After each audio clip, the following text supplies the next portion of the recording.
આપણને ખબર હોવી જોઈએ કે આપણી કાબિલિયત કેટલી છે ને આપણે શું કરવું છે, આપણી ક્ષમતા શક્તિ શું છે. એક ટાઈમ ટેબલ બનાવો જેથી તમને ખબર પડે કે તમારે ડેલી કેટલું કરવાનું. નમસ્કાર ભાઈ બહેનો, હું છું રાજ. તમે જોઈ રહ્યા છો સ્વ અર્થાત સત્ય. આપણી ચેનલમાં હાર્દિક સ્વાગત છે. પસંદ આવે તો લાઇક, શેર અને સબસ્ક્રાઇબ કરવાનું ભૂલશો નહીં. આપણો ટોપિક છે ઝીરો થી હીરો પાર્ટ 2. જો પહેલો પાર્ટ ન જોયો હોય તો ડિસ્ક્રિપ્શનમાં લિંક આપેલ છે, જોઈ લેજો.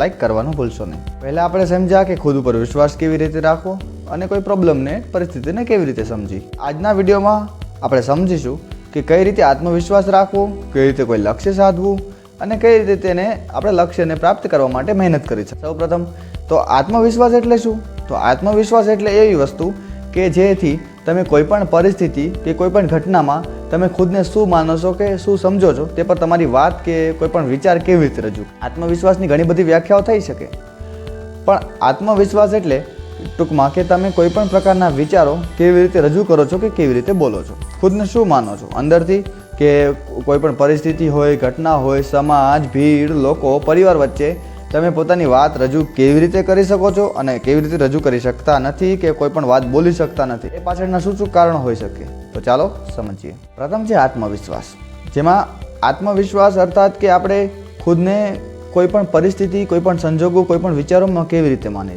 20 થી 25ની એજના લોકો શું કરતા હોય, કોઈ કોમ્પિટિટિવ એક્ઝામની તૈયારી કરતા હોય ત્યારે એને સર્વપ્રથમ ખબર જ ના હોય કે કોમ્પિટિટિવ એક્ઝામ માટે કેટલી મહેનત કરવી, શું પ્રિપેરેશન કરવું કે કેવી રીતે તૈયારી કરવી. બસ એ કોઈ પોતાના મિત્રો સંબંધમાં કોઈ પણ વ્યક્તિ કહે કે ભાઈ આ વસ્તુ કરવાનું છે તો એ પાછળ એ પોતાની પૂરેપૂરું મહેનત કરવા લાગે છે, પણ તેને ખ્યાલ નથી હોતો કે કેવી રીતે. સૌપ્રથમ લક્ષ્ય કેવી રીતે સાધવો. લક્ષ્ય સાધવા માટે પહેલાં આપણે એ સમજવું પડશે કે આપણી શક્તિ, આપણી ક્ષમતા શક્તિ શું છે, આપણે કઈ વસ્તુમાં માહિર છીએ, કઈ વસ્તુમાં આગળ છીએ અને કઈ વસ્તુ કરવું જોઈએ, જે પરથી તમે સમજી શકો કે તમે કઈ રીતે પોતાના લક્ષ્યોને સાધી શકો. મતલબ કે અગર તમને ખબર હશે કે તમારી કાબિલિયત કેમાં છે તો તમે એ પ્રમાણે પોતાનું લક્ષ્ય બનાવી શકો. સાથે સાથે હવે લક્ષ્ય તો આપણે માની લ્યો કે મેં કોઈ ગોલ રાખી લીધો કે હું આ વસ્તુ, કે હું આ કોમ્પિટિટિવ એક્ઝામની તૈયારી કરીશ અથવા મારે કોઈ બિઝનેસ ખોલવો છે, હું આ પર મહેનત કરીશ, તો તે કેવી રીતે થશે. મતલબ હવે આપણે કોઈ ગોલ સાધી લઈએ તો તે પાછળ આપણે સમજવું પડશે કે તેની તૈયારી કેવી રીતે કરવી. તો સૌપ્રથમ જો તમે કોઈ પણ લક્ષ્ય સાધો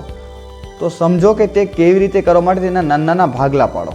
સમજો કે એ કેવી રીતે બન્યું છે, કેટલી મહેનત લાગશે, કેટલી તૈયારી લાગશે, ટોટલ જે આપણે વસ્તુ કરવી છે તે છે શું. તમે આજકાલ એઆઈનો ઉપયોગ કરી શકો, જેમ કે ચેટ જીપીટી છે, જેમિની છે, અથવા ગૂગલને પૂછી શકો કોઈ પણ લક્ષ્ય તમે જે સાધો છો, કોઈ પણ લક્ષ્ય જે તમે નક્કી કર્યો, જે તમારે ગોલ અચીવ કરવો છે, તો તેને તમે સર્ચ મારો અને પહેલાં એની પ્રોપર જાણકારી લ્યો.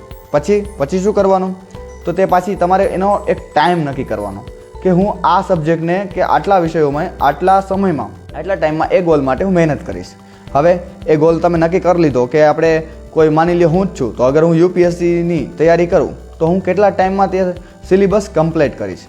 તો મારે એ પ્રમાણેમાં નક્કી કરવું પડશે કે હું કેટલા મંથમાં એ સિલેબસ કમ્પ્લીટ કરીશ. પછી મારે નક્કી કરવાનું કે મારે એક મંથમાં કેટલો સિલેબસ કમ્પ્લીટ કરવાનો છે.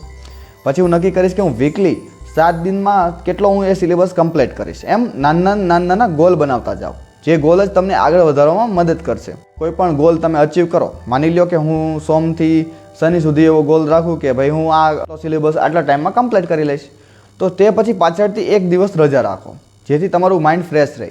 અને અગર તમે 7 દિવસમાં એ ગોલ કમ્પ્લીટ કરી લ્યો તો પોતાને જ ગિફ્ટ આપો, યા પછી કંઈક એવો અચીવ ગોલ રાખો જેથી તમને છે ને ખુદ જોશ મળે કે હા આજ મેં આ ગોલ કમ્પ્લીટ કરી લીધો, હવે હું મારા આ ટ્રીટ કરીશ ખુદને, જેથી તમને આમ અંદરથી ખુશી મળે. અગર તમે કોઈ ગોલ કમ્પ્લીટ કરી લ્યો, ચાહે વીકલી હોય કે મંથલી હોય, તો એ ગોલનું ગિફ્ટ રાખો જે તમે ખુદને આપી શકો, જેથી તમને થોડીક મોટિવેશન મળશે. બીજું એ કે જ્યારે તમે કોઈ પણ ગોલ નક્કી કરો તો જો બને એમ પ્રાઇવેટ રાખો. કોઈ પણ વ્યક્તિને કહેવાનું નથી કે તમે કયો ગોલ રાખશો કે શું કરશો. તમારો ગોલ એકદમ પ્રાઇવેટ અને સિક્રેટલી રહેવો જોઈએ, જેથી તમે એ ગોલ પર પ્રોપર ધ્યાન દેશો. જો તમે તમારો ગોલ હરેક વ્યક્તિને કહેતા રહેશો કે મારે આ કરવું છે, મારે આ કરવું છે, હું આ બનીશ, તો હરેક વ્યક્તિ તમને પોતાની વાત અને વિચાર રજૂ કરશે. હવે વ્યક્તિઓ પોતાની વાત અને વિચાર કેવી રીતે રજૂ કરે, તો પોતાના અનુભવ ઉપર, કે પછી કોઈનું સાંભળ્યું હોય તો, યા પછી એ અમુક વ્યક્તિઓ એવા હોય છે મૂર્તિયાઓ જે એકદમ નેગેટિવ હોય છે કે કોઈ પણ વાતમાં નેગેટિવિટી કાઢી જ લે. તો એવા વ્યક્તિથી મિત્રો તદ્દન દૂર રહેજો. એવા વ્યક્તિને કોઈ દી મળવાનું નથી કે સામે મળે રામ રામ પણ કરવામાં 2 વાર વિચારવાનો, કે આવા મિત્રો જ જોઈએ ને જે આપણી જીવનની પથારી ફેરવી નાખે. કાંઈ પણ વસ્તુ આપણે કરવા જતા હોય તો ના જ પાડી દે કે આ ન કરાય, ઓ ન કરાય, આ ના થાય. આપણને ખબર હોવી જોઈએ કે આપણી કાબિલિયત કેટલી છે ને આપણે શું કરવું છે. તો પહેલું શું કે આત્મવિશ્વાસ રાખો, બીજું કોઈ પણ લક્ષ્ય બનાવો, ત્રીજું તે પર નાના નાના લક્ષ્ય બનાવો કે હું કોઈ પણ નાના ગોલ બનાવો કે હું 7 દિવસમાં, મહિનામાં, વર્ષમાં મારો સિલેબસ આટલો કમ્પ્લીટ થશે. તે સાથે સાથે ખાવાનું અને પાણીનો ટાઈમ તમે નક્કી કરો કે ભાઈ હું આ સમયથી આ સમય આટલો ટાઈમ ટુ ટાઈમ રૂટીન બનાવી લ્યો કે હું આટલો ટાઈમ ટુ ટાઈમ ખાઈશ, આટલો ટાઈમ ટુ ટાઈમ ભણવામાં પ્રોપર આપીશ. સાથે સાથે એક વસ્તુ સમજવું બહુ જરૂરી છે મિત્રો, જેમ જેમ સમય વીતતો જશે, જેમ જેમ મહિનાઓ જતા જશે, તમારા મહેનત ઉપર આધાર રાખશે કે તમને મોટિવેશન મળશે, તમને અનુભવ મળશે અથવા કે તમે કાંઈ નહીં કરી શકો. જેટલી મહેનત કરશો એટલું તમે શીખશો અને સમજશો તો તમને એક અનુભવ મળશે. અને અનુભવ શું આપશે? એક તાકાત આપશે. કેવી તાકાત? માનસિક તાકાત. કે હા, તમે મજબૂત થતા જશો. તમને ખ્યાલ આવશે કે જે વસ્તુ, જે મારી વિચારધારા કે જે મેં હું પ્રોપર હતો, માનસિકપણે જે હું હતો થોડાક મહિનાઓ પહેલાં, હવે હું એ નથી રહ્યો. હવે હું એમાંથી ઘણો સુધારો આવ્યો અને ઘણું શીખ્યો. અને અગર તમે એટલી મહેનત નહીં કરો, જે તમે ગોલ નિર્ધારિત કર્યા છે, જો તમે એને સંપૂર્ણ નહીં કરો, એ ગોલ ઉપર ધ્યાન નહીં દો કે મહેનત નહીં કરો, તો તમે ધીરે ધીરે ડાઉન થતા જશો. અને તમે શું કરશો? મોટિવેશનલ વિડીયો જોશો. મોટિવેશનલ વિડીયો 2-3 દી કામ લાગશે મિત્રો, પણ પછી એ પ્રોપર કામ લાગશે નહીં. હવે અગર આપણે કોઈ પણ વસ્તુ સમજ્યા શીખા કે હાલો ભાઈ મેં નક્કી કરી લીધું હું 7 દિવસમાં આટલું વસ્તુનું સિલેબસ કરીશ કે આટલું સમજીશ, પણ હું કેટલું સમજો એ મને કેવી રીતે ખબર પડશે? તો ડેલી ગોલ રાખો કે એક દિવસમાં હું આટલું કરીશ. ટાઈમ ટેબલ બી બનાવી શકો. હું ટાઈમ ટેબલ આપી શકું, પણ એ ટાઈમ ટેબલ તમારા માટે કાંઈ યોગ્ય નહીં હોય, કારણ કે એ મારા ડેલી રૂટીનનો ટાઈમ ટેબલ હશે. તમે તમારા ડેલી રૂટીનનો ટાઈમ ટેબલ બનાવો કે તમે ક્યારે ઉઠશો, ક્યારે તમે લખવા બેસશો, ક્યારે તમે વાંચશો, તે પર ટાઈમ ટેબલ બનાવો. અને તે પર પોતાનો એક પૂરી સમરી બનાવો, જેથી તમને ખબર પડે. એક ટાઈમ ટેબલ બનાવો જેથી તમને ખબર પડે કે તમારે ડેલી કેટલું કરવાનું છે. દિવસ દરમિયાન તમે કેટલું ભણ્યા, તે પર તમે રાત્રે તમે ખુદને સવાલ પૂછી શકો. ચાહો તો મોઢે બોલી શકો. જો તમને વધુ પ્રોપરલી કરવું હોય તો લખી શકો. અને જો તમને ખુદ પર એટલો વિશ્વાસ આવે કે ના, હું આજે જેટલું શીખી છું એ પર હું કેટલું શીખું છું, કે ત્યાં પછી મને કેટલું આવડ્યું, કેટલું મેં ધ્યાન દીધું, અગર એ જાણવું હોય તો તમારે એક વિડીયો બનાવવો પડશે, જેમાં તમે ખુદને સવાલ કરો, તમારા સવાલ લખી લો, નોટ ડાઉન કરી લો, પછી તે જ સવાલ ખુદને પૂછો અને તેના આન્સર ખુદને જ આપો, જે પરથી તમારી પર્સનાલિટી ડેવલપ થશે, આત્મવિશ્વાસ આવશે, પોતાની ભૂલો સમજાશે, બોલવા પર સુધારો આવશે, તમારો કેટલા પ્રોપર, તમારે જ્યારે કોઈ વ્યક્તિ સાથે વાત કરતા હોય ત્યારે કેટલા પ્રમાણમાં તમારો વોઇસ અપડાઉન થવો જોઈએ, તે બધી વસ્તુ ઉપર મિત્રો શું કરવાનું છે? નોટિસ. અને તે પર તમે તમારો સુધારો લાવી શકો છો. સૌથી વધુ જરૂરી છે મિત્રો આ બધી વાતમાં કે તમે ખુદ પર કેટલો વિશ્વાસ રાખો છો, તમે કેટલો ખુદ પર સુધારો કરો છો. જે રીતે સમય વીતતો જશે તેવી રીતે તમને મોટિવેશન યા ડિમોટિવેટ મળતું જશે.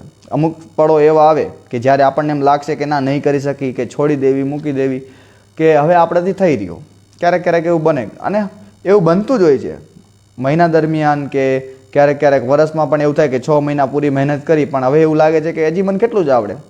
ભણતર છે ને મિત્રો, એક સાગર જેવું છે. તમે જેટલું અંદર ખંગાળો ને એટલું વધુ જ મળતું જાય, એનો કોઈ અંત નથી. તેવી જ રીતે તમને એવું લાગશે કે મને તો કાંઈ ખ્યાલ જ નથી પડતી, મને કાંઈ ખબર જ નથી પડતી, પણ આને જ સમજણ શક્તિ કહેવાય. કે તમે કેટલી વસ્તુને સમજી અને સ્વીકારી શકો છો, કેટલી વસ્તુ પર ધ્યાન દઈ શકો છો, કેટલી વસ્તુ તમને વધુ ખબર પડવા માંડી. એક ફેમસ કવિતા છે, એની એક પંક્તિ કહી દઉં કે મને હવે એટલી જ તો ખબર પડવા લાગી છે કે મને કંઈ ખબર નથી. આ એક વસ્તુનો અહેસાસ કરાવે છે કે ના, તમે જે રસ્તા પર ચાલો છો ને તે રસ્તો યોગ્ય અને સંપૂર્ણપણે સ્વચ્છ છે. તમે તે રસ્તાને સ્વીકારો, ખુદ પર વિશ્વાસ રાખો, અને 0થી હીરો બનવાનો જે પાઠ છે મિત્રો, એ તમને દર્શાવે છે કે તમે તમારી પર્સનાલિટીને કેવી રીતે ડેવલપ કરી શકો, કેવી રીતે ખુદને સમજી શકો અને કેવી રીતે ખુદના સુધારવા માટે આગળ વધી શકો. ધન્યવાદ, આભાર, જય હિન્દ. જો વિડીયો પસંદ આવે તો લાઇક, શેર અને સબસ્ક્રાઈબ કરજો.